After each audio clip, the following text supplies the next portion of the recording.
gabar TikTok ta ka nigiso ay walaaladeed go'aansadeen inay nolosha ku aasaan ama ay ku duugaan. Gabadhan oo halkan ku jirta ayaa ninkaasi arkay. Kadib waxa uu la soo baxday waraaq ay leedahay fadlan igu caawi.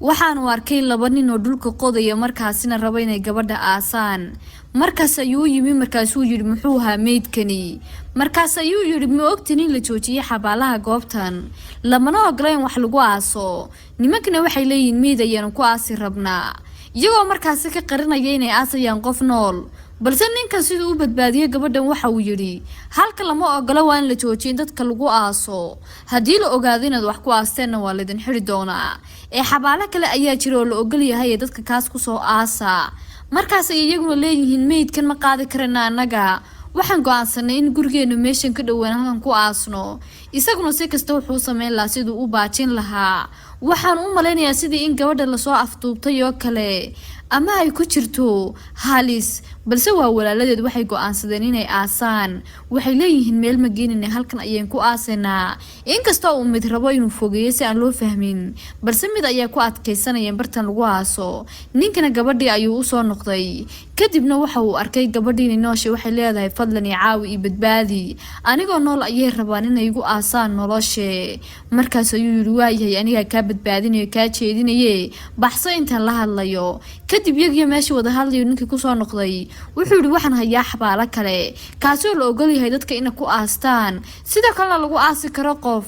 kaas ayaynu geynaynaa inta ay wada hadlayeen ayaa gabadhi ka faa'iideysatay kadibna waa ay baxsatay markaas ayuu yiri ma ogtiin hadii la ogaado in la idin xirayo markaas ayaaba mid baaba intii sheekadii socotay ayuu eegay kadibna uu yaabay in gabadhi meesha ku jiray ninkina uu iska dhaqaaqay markaas uu ninkii naxay markaas ayuu yiri sheekada haysaa bal eeg way baxsatay gabadhii markaas ayaa ay sheekadii ku cadaatay nimankii meel ay wax ka bilaabaan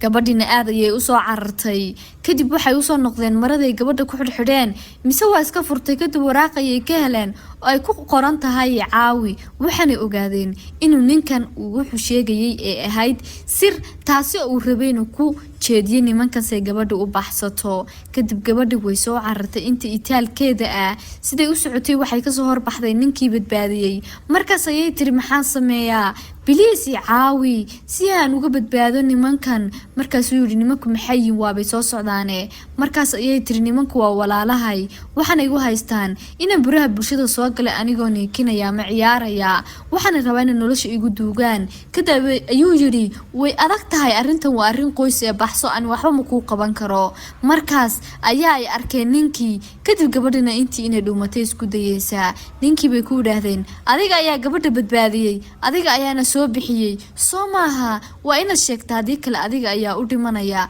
markaas gabadha ninkii yiri waxa muu aan arkin aniga waxa man arkin balse way u dhaarinayaan in isaga nolosha ay dhaafin doonaan